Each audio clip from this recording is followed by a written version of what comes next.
Okay, everybody, thank you so much for coming to today's meeting of the Austin Herb Society.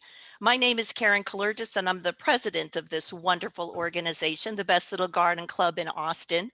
What we do here at the Austin Herb Society is we like to educate our members and the public about herbs, about using them in your landscapes, cooking, medicinal, and in arts and crafts. We thank you for joining us today, and we really hope that you'll consider joining our club.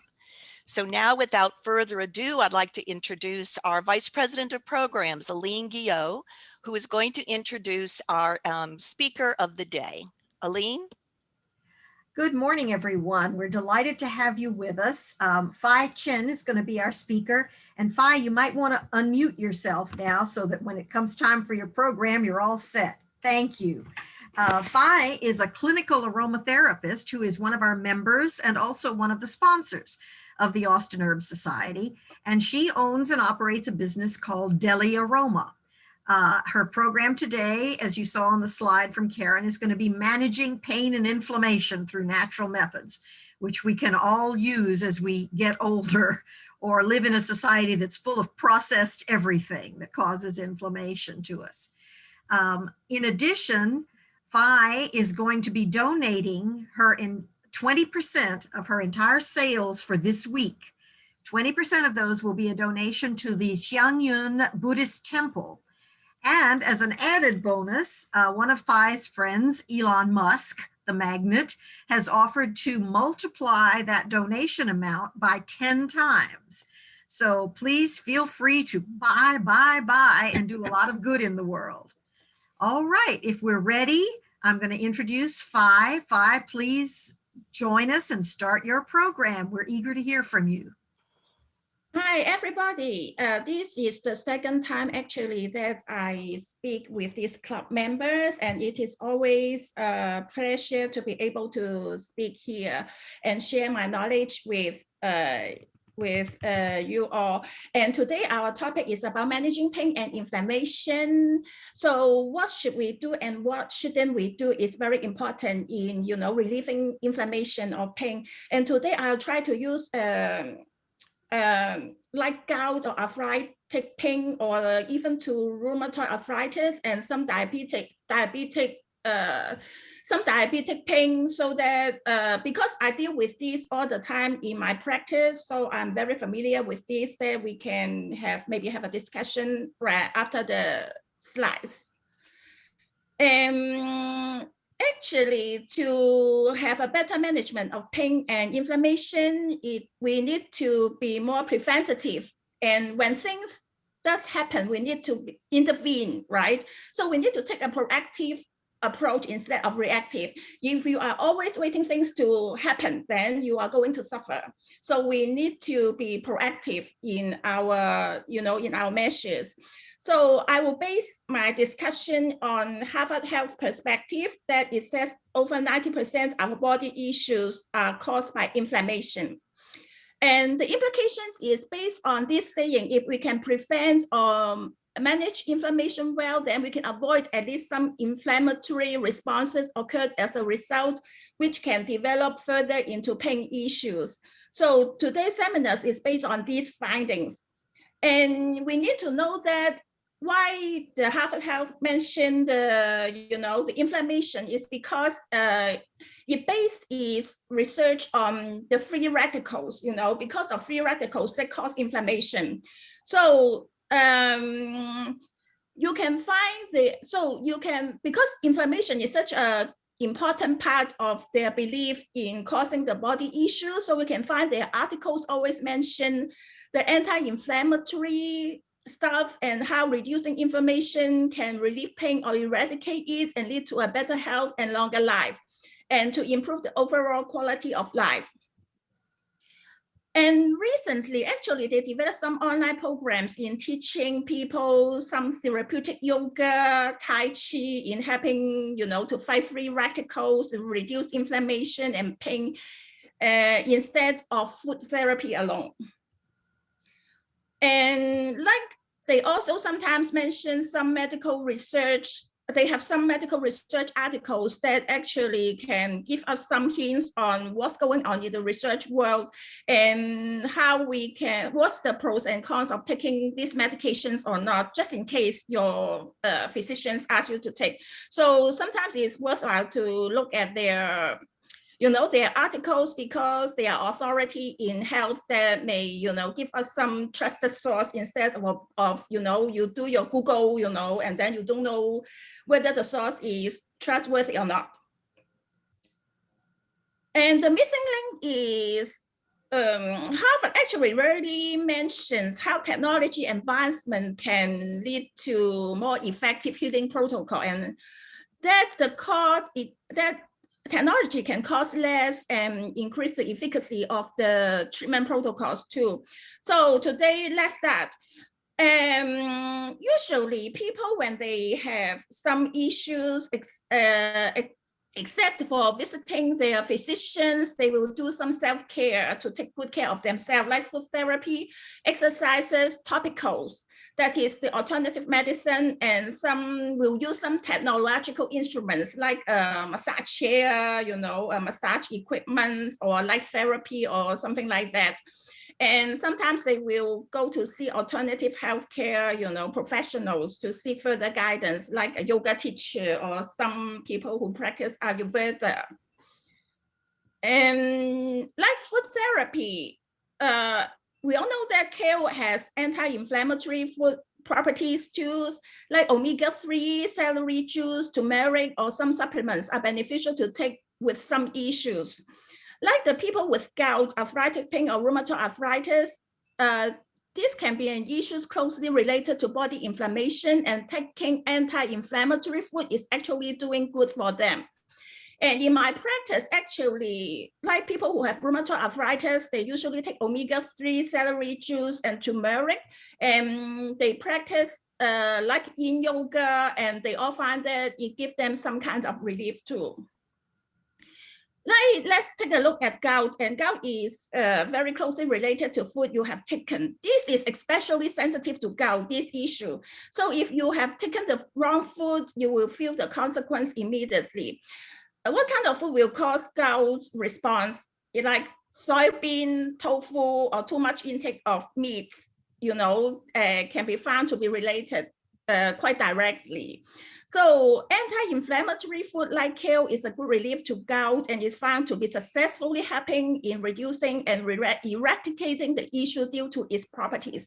So if you have gout issue and you want to take a natural way, then you may want to add kale into your soup or your food. That actually helps a lot, because like I have several cases that by taking gout, actually the issue, goes away. And arthritis is due to inflammation, and this can have a resultant pain. So while food may play an important role in its therapeutics, and actually essential oils are, more potent in providing immediate relief of the pain issue and reduce the level of inflammation too. There are two oils that I would like to talk about. One is called Rosemary Chemotype Alpha Pendant. I think you all have the experience of using rosemary, but rosemary has many chemotypes. This chemotype is Alpha Pendant, and Alpha Pendant is very renowned in the scientific world. And if you do a Google search, you can see a lot of research talking about its anti-inflammatory properties in helping to reduce the inflammation. So you can use rosemary chemotype Alpha Pendant to make a blend to put it onto your arthritic pain area. That is very helpful. Usually people will have some kind of relief in 5 to 10 minutes. And you can use the hydrosol. If you use the rosemary hydrosol, then you just immerse it into the hydrosol, like for 10-15 minutes. You can add some water and then maybe half, and then you will see some relief, but it is not as potent as essential oils, as we can know. Or if you want to go the cheaper way, then lavender Grosol or lavender hydrosol is a better way to do so, because they are very invigorating, but at the same time very anti-inflammatory. Because rosemary Alpha Pendant is a new type, so it's quite pricey. The price can be double of the lavender. And like arthritis, with proper dilution, it can be applied to the affected area and got relief within 10 minutes or less. And for hydrosol, you may want to use a steamer. I mean the facial steamer. The facial steamer, and then put your hand, if you have arthritic pain on your hand, and just put your hand onto the steamer to do a steam, you know, and then you can get the relief immediately. And let's look at rheumatoid arthritis. Actually, there are more and more rheumatoid RA cases in United States now, and then many actually are young people too. So these may be due to genetics, or you know, they always like to eat processed food and then let the inflammation become chronic, so that develop into a rheumatoid arthritis. So for RA, it is a more complicated case, and it is so we need to combine the protocols by using aromatherapy, food, and then some traditional Chinese medicine techniques, especially the way that they do the massage, you know, but in a traditional Chinese medicine way, like cupping or scraping. And it can help to relieve the pain, you know. In my case, some can have 4 days pain-free, and some even, you know, comes for 3 to 4 treatments that, you know, they got completely pain-free, but they need to do regular treatment, you know, to maintain it. And the following is the articles that I recently published on a peer-reviewed medical journal, that if you want, you can take a look at it. It talks about RA and some of its treatment applications. And some food for thought, and based on successful cases of my clients, they usually take celery juice, turmeric, and omega-3. And the exercise they do are yin yoga, swimming, fitness with the guidance of, you know, a professional trainer. And, you know, for people who have rheumatoid arthritis, usually they will avoid the heat, the hot feeling. So they like to use peppermint cream or ointment, because peppermint can reduce the heat immediately into your body. And you know, some chrysanthemum tea is good too, because chrysanthemum tea is very clearing and can reduce the heat in your body.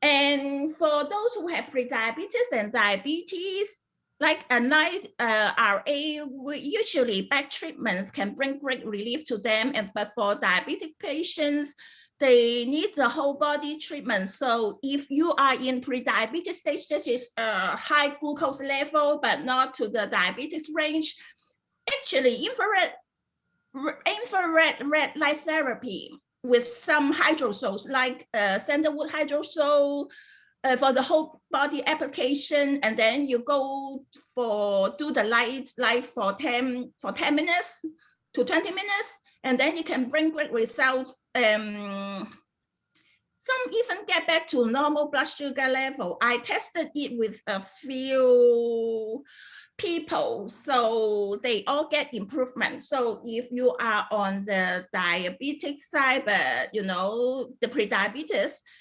side, and then you may want to try this. And then infrared light is anti-inflammatory too, but at the same time can increase the cell oxygen level, you know, which helps to detox and, you know, eliminate the waste and make the healing appear faster. And for diabetic patients, except for controlled diet, the use of infrared light actually and some essential oils in combination can bring the blood sugar level to normal. And you know, even for people who have stroke eye issue due to diabetes, they have a term called glycation, you know, that the crystals will form, you know, in the body that can cause strokes, and then the blindness of eye too, but that helps. And you know, scraping is highly recommended in the treatment. That great scraping can create an effect called rubefacient. Rubefacient actually is the dilation of vessels and create the redness of your skin. This helps to draw the blood, you know, flow more to that area, and then it can help to eliminate the toxins and waste more quickly. The oils used may be grapefruit, rose, and then rosemary, 1-hexenol. And for those who have insomnia and Insomnia and frequent urination because of diabetes, for diabetic person, usually they will go to toilet, several times during nighttime. And actually frankincense oil can help a lot by diffusing frankincense at night, they can sleep better. So if you find frankincense is too strong to take, you just add 1/3 of lavender to it, and 1/3 of lavender to it, and then you will do good, and then can sleep all the night through usually. Or maybe you just need to go once to washroom instead of 3-4 times to washroom too. And in some cases that people have pains for years and chronic issues, clay, some herbal clay, by making it into a mud paste form can use to relieve the pain and help them to relieve the inflammation level for days. So that, some people develop pain, over the lower back area because of diabetes. For those who have chronic diabetes for a long time, so you may want to use some mud to attract the heat, excessive heat there, so that you can find relief quite immediately. And this is very safe too. While rest can help you heal if you believe it, but proper use of your brain can consume the sugar faster. You know why? Because when you take the sugar into your body, it will go directly to the brain first instead of the other part of the body. So if your brain is active, that means that the consumption of sugar can be faster than if your brain is idle. Some implications. So which heals better, food, exercise, passive or active? Passive exercise, I mean like sauna or steaming or yin yoga, that you do not sweat so much. Active exercise means you sweat a lot, and then you take an active part into it, like to play the machines in the fitness center and then run under the sun. Supplements, herbs, or technology. From the previous slides, we can say that arthritic-related food has an important role in it. That means for that issue, anti-inflammatory and nourishment is very healing to this ailment. But to a certain extent, the ailment depletes the essences from your body. That's why many develop bone loss more severely than the others. I mean, for arthritis or rheumatoid arthritis, this is there will always be a depletion, of your body essences. So you need to nourish your body from time to time so that the depleting rate can be slower. And when natural healing works, so I combine aromatherapy with traditional Chinese medicine technique in my therapeutic protocols, like scraping, cupping, essential oil blends, plus simple massage techniques. Like kneading is especially effective for people with arthritic pain or rheumatoid arthritic pain. But usually they like to have a foot soak, foot soak really helps, and you can put the herbal pack into the hot water and do a foot soak. It always relieves the pain that they have also, in the upper part of the body. And then because it is very hard for the blood to flow to the toes. So having some foot soak is very helpful. You improve the blood circulation all over the body. And this combines anti-inflammation through rubefacient, as I said, and nourishment, improved circulation and essential oil therapy. So if you have arthritic pain, remember that you need to do nourishment so that the depletion rate can be slowed down. For diabetes, this ailment is more of an excessive type. So the better way to do it is to eat less. Or maybe you want to separate your meals into, from 3 to 5. So each time you just eat less, you mainly did a small amount instead of a bigger portion, that will do a lot of, because your body needs to do a lot of work after you take your meals in. So a small amount of, food will be good for people with diabetes. So, and also you need to boost your mental work because the active mind will consume the sugar faster than an idle mind. And you need to reduce the amount of calorie intake and sugar. That's why diabetic people are overweight, while RA patients are more lean. This is an observation, but you can see that when you see somebody who are overweight and in obesity, that you can tell that usually the chances that they have diabetes is very large. Theoretically speaking, passive form of exercise like Tai Chi will result in improvement in rheumatoid arthritic patients or arthritic patients. Then in diabetes, and for diabetic person, they need aerobic exercise because sweating helps them, because there is inertia for people who have diabetic, there is inertia of muscles, to work. That's why they have so much accumulation, like they will develop into obesity or excessive weight. But so aerobic exercise and sweating is very good for them.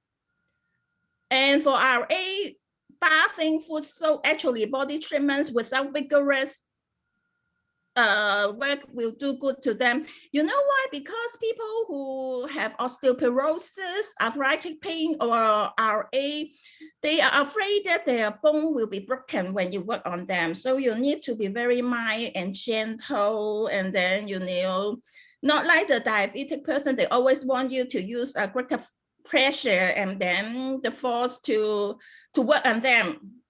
They find more relief if you work, more vigorously to them.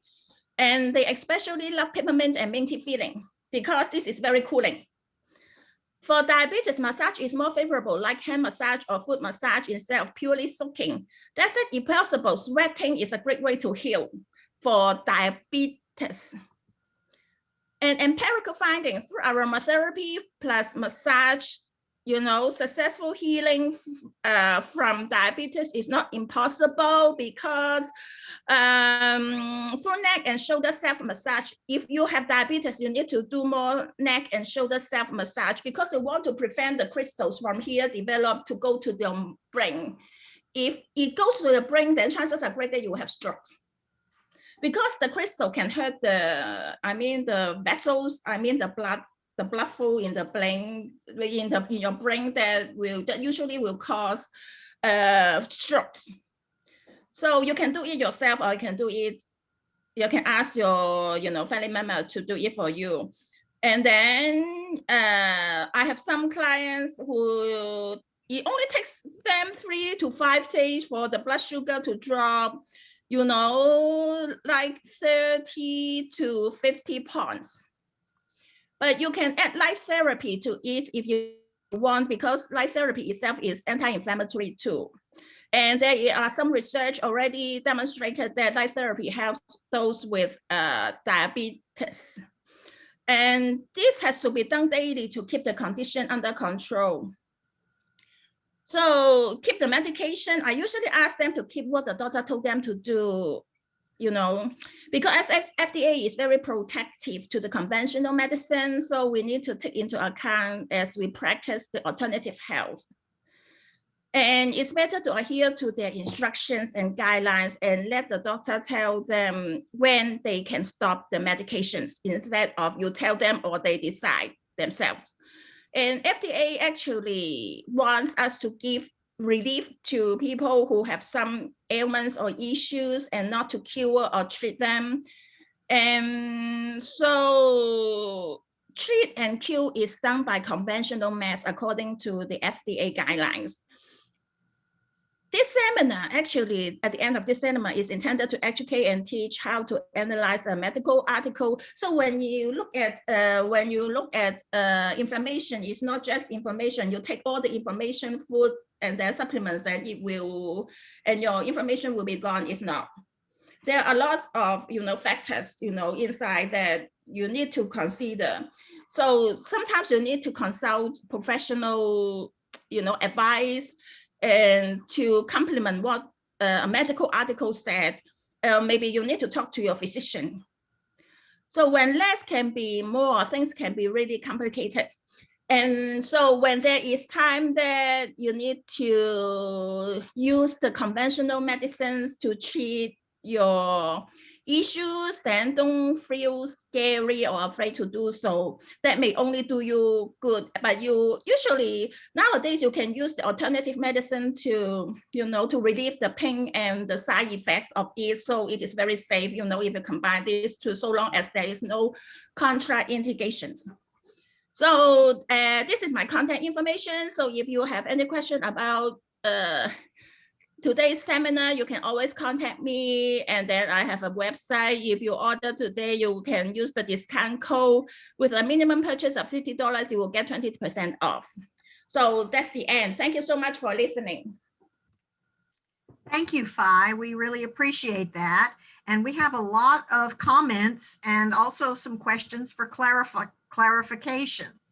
And I'll relay those to you now. One of the interesting comments that people made was a discussion of the infrared light therapy and what type of infrared light therapy this is. Can you clarify that for us a little bit?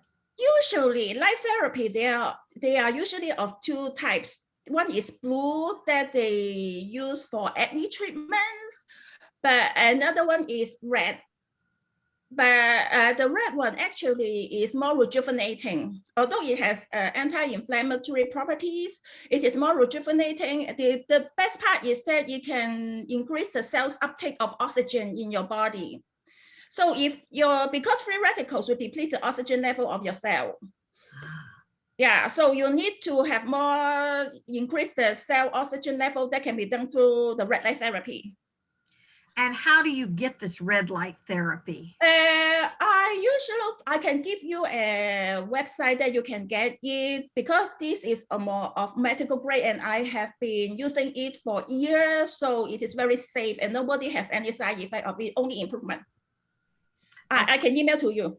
Thank you. Someone commented that there is something called far infrared light therapy, which evidently does not tend to burn or put as much heat out as regular.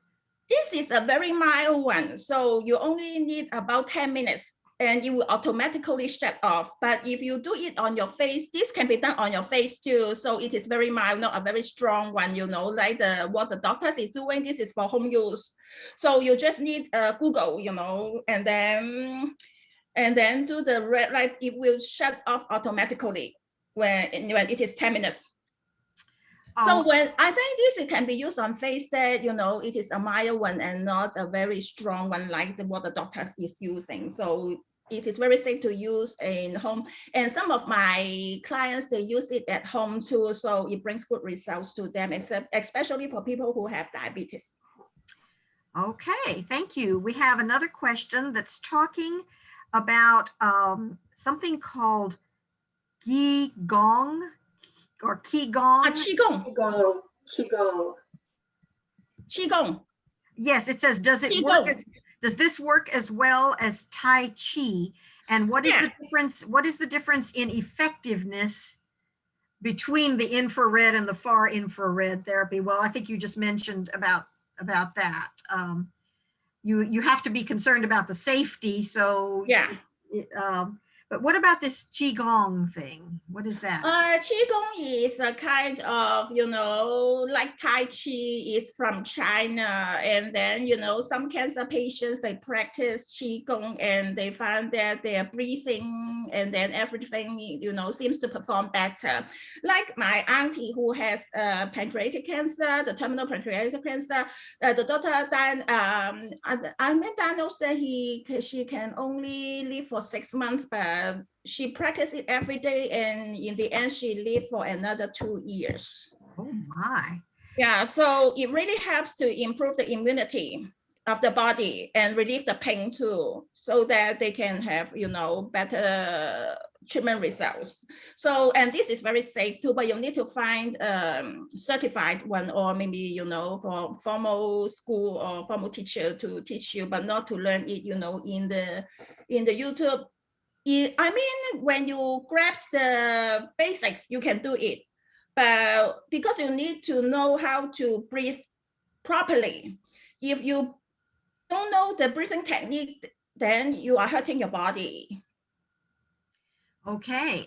You mentioned the neck and shoulder massage that can help to prevent strokes, break up crystals. What kind of crystals are you talking? This is called glycation. You can actually Google the word glycation. Oh. Glycation is the forming of crystals into your body. That's why people with diabetes, they usually will have, strokes. And then, the glycation can stop the blood from flowing through, that's why sometimes they have the muscle issue too and need to cut off, their limbs or something like that. So how long and how often should a person have these neck and shoulder massages? I think 10 minutes will be good. You can ask your family members to do it for you. A simple one is good, Under 10 minutes, you said? Yeah, so 10 minutes is good. 10 minutes. Okay. But you need to do it every day. Every day. Because I have a client who when she asked her husband to do it for her, she said that she can feel something, there like a crystals. So it helps to move away, So that's why her blood can drop from 130 to 90 in 3 days. Okay. All right. We have other questions here. It says, let's see. Susan Norwood has said, her arthritis is in her lower back and it's osteoarthritis due to years of overuse and osteoporosis. How would the treatment for that be different from the treatment for rheumatoid arthritis? Actually, for rheumatoid arthritis, there are some specific protocols that you need to go through. Like for rheumatoid arthritis, you need to use scraping, cupping together with aromatherapy, to help them to do each treatment. So each treatment may take about 2 hours just for them. And then for the osteoporosis one, that I think, nowadays the technology are so advanced that many people do the stem cell, to improve the pain. But if you want to go the natural way, then you can consider some essential oils, like what I said is rosemary, chemotype, alpha pendant, because this one is highly anti-inflammatory, and at least it can help to reduce the rate of depleting the bone loss to your body. And then if you feel pain, and you can actually use a clay, or you make a herbal powder or something like that to wet it and then put it there for 5-10 minutes, and then the pain will start to, subside. Okay, another question from Sarah Schwartz. Is EO lavenden the same as lavender? No, lavender is lavender. What she's talking about is true lavender. But lavender is the hybrid of lavender between spike lavender and true lavender. This is a hybrid between spike lavender and true lavender. But the lavender that we are usually talking about is true lavender. Okay. You mentioned also using frankincense, and someone asked if that's to be taken internally. No, it's not diffusing. I'm sorry? Diffusing. You use the diffusers to diffuse. Diffusers. Okay, so it's you breathe it in other words. Yeah. Breathing helps. It can reduce the number of times that you go to washroom during nighttime. I have also seen a topical oil that someone recommended for neuropathy of the pain in the feet, from diabetic pain or other sources, that is a combination of frankincense and lavender, and it's a topical oil that you rub on there. Have you tried that or seen it? That one is very good, and this combination is especially helpful in to improve your sleep quality and resolving the insomnia issue too. I know why they use frankincense, because people believe that frankincense is a kind of oil that is, healing to the injuries made in the body, as it is the resins from a tree, because every time when the tree got injured, and then they will release some kind of frankincense. Like the frankincense will release the resins out to heal the tree, you know. So in this way, that they resemble, you know, doing some kind of related, you know. So they like to use frankincense, and then, you know, frankincense has many different types. I see. Yeah, so you need to be clear about what type are you using. But usually, you know, people love to use Saka. Saka. Could you spell that? SARCA, something like that. Saka is a kind of frankincense, but this frankincense is more expensive than the others. I see.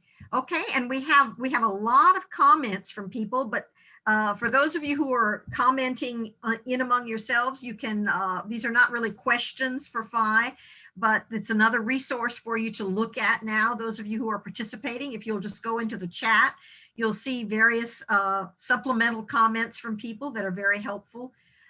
One final question, and perhaps the most important of all, how did you get to know Elon Musk? And how we have business relationship. But is it true? Is it also true that one of your products or some of your products were part of the swag bag that was given to participants in the Oscars? Is there any truth? Oh, yeah, but I knew him not because of this, you know, he is my fans for a long period of time, and he supports my, you know, medical research. He sponsors my medical research, you know, and I made the healing work.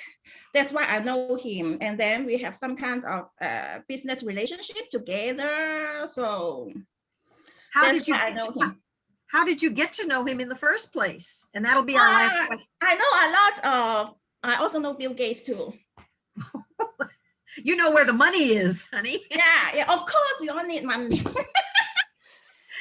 All right. What about the swag bag? And then I need sponsorship for some kind of, you know, endeavors. Well, how did your product get in the swag bag for the Oscars? You need to have an agency to do it for you. Oh. So if you are interested, I can give you some of the names of the agency that you may want to contact them. You know, that some do Oscars, some do Emmys, and some do Grammys, and some do the beauty contest.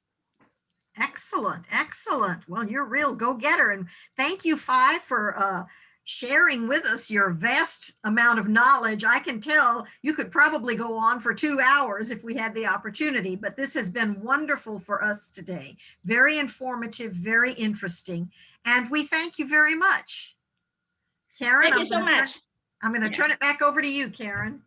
Thank you, Fai. It's so nice to have you here today. Really, really enjoyed your presentation. Just one more thing before we go on. Can you just give us your website again one more time for people who might want to go on and order?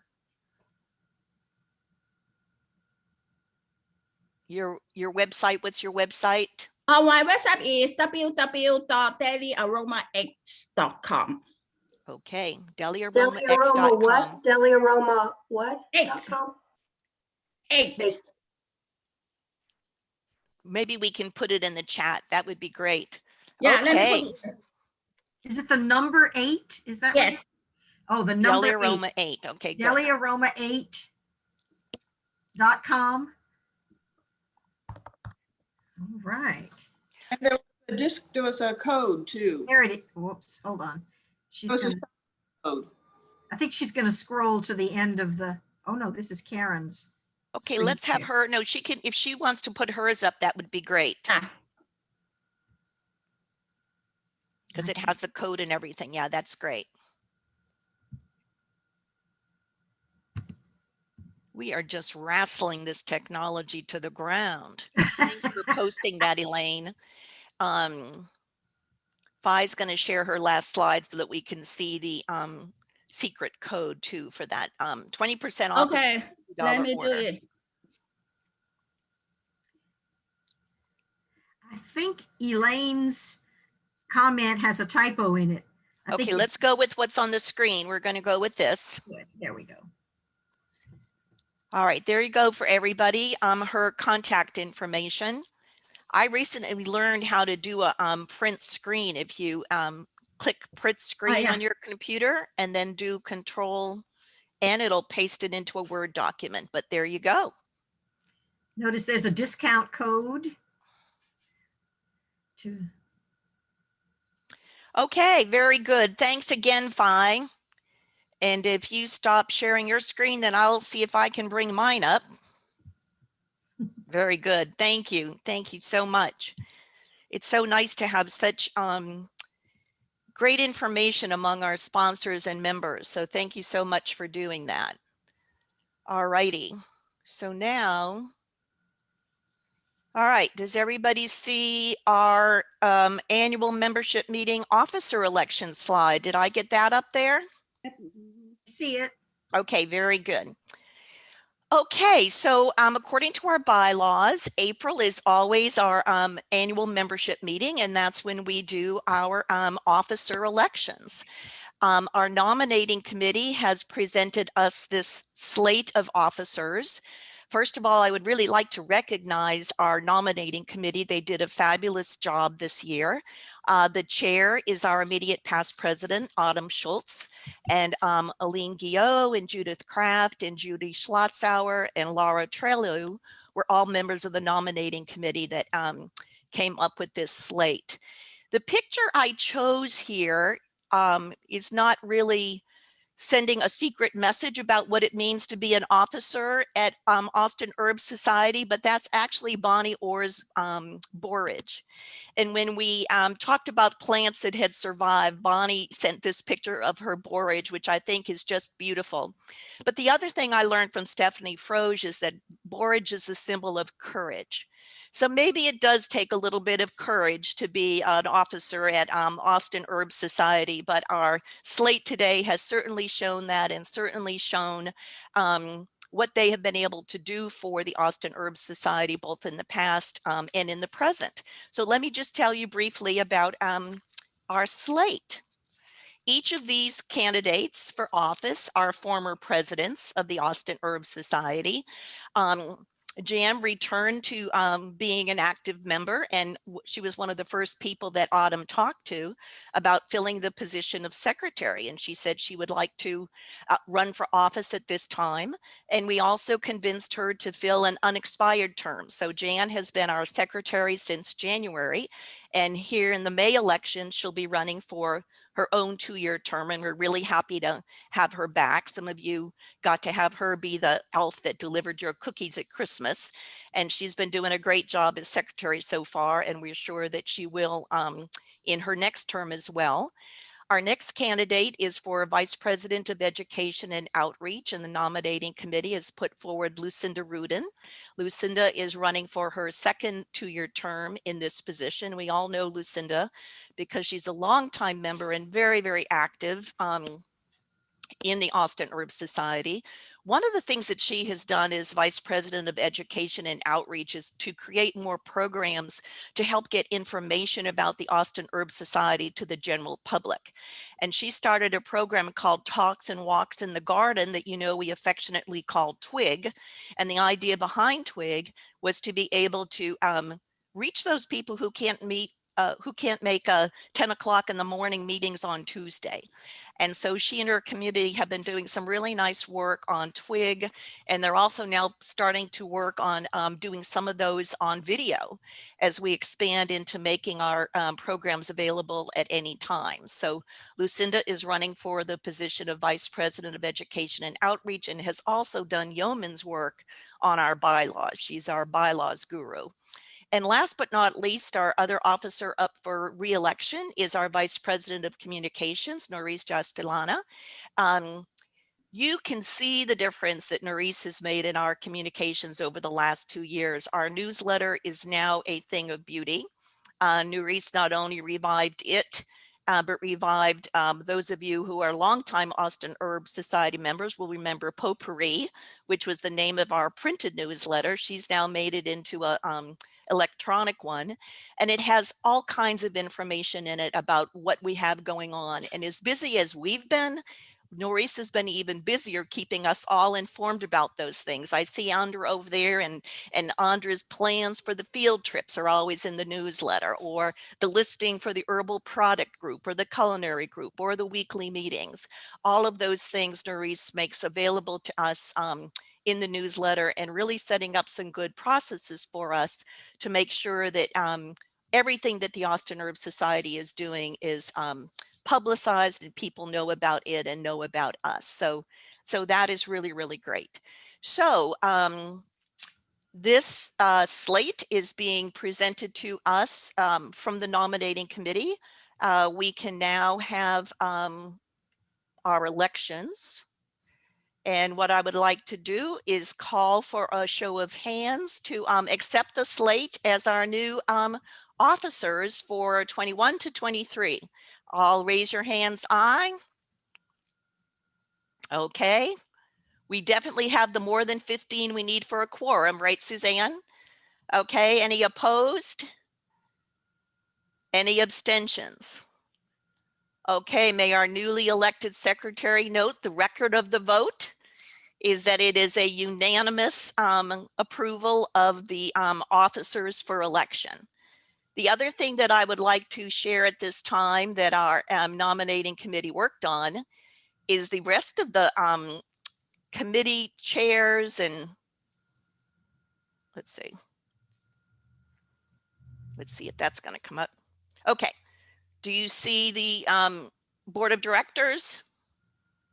Yes. Yes. Okay, very good. So this will be our board of directors for the 2021 to 2022 with our newly electeds in their position. You'll notice that the position of president-elect is still open. We did not have any candidates for that position. So one of the things we have the opportunity to do as a board, if a candidate should become available, they could be appointed to that position. We did have a number of people who were interested in that position, but were unable to make the commitment at this time. And who knows, maybe they'll be able to before it's time to actually become president. Another really important part of our leadership team, though, is all of you who are members of the committees that do all of the work. And all of these people will be installed at our June meeting. And here's the list that the nominating committee put together. It's really nice to see many of you coming back into your position, but also some new people. We've got Janice Duff stepping in as merchandising. We've got some of our new members, Laura Trellew and Diane Salazar, stepping in for sponsors and speakers bureau respectively. And you'll notice that there are a couple of places where we do have some openings. So if you have some interest in that, please let us know because those co-chair positions are really helpful to get everything done that we need to get done. So that is our leadership team, and we're going to have a really fun time at our June meeting when we install the officers. Unfortunately, it looks like the installation will once again be virtual. Elaine, I see you have a question. Is there borage available for sale? I don't think that was on the list, but maybe people who have lots of different things growing in their yard might be able to make some. Mine did not come back, but that usually does come back. But we can talk about that at the end too to see if people have a good source for borage. Okay, so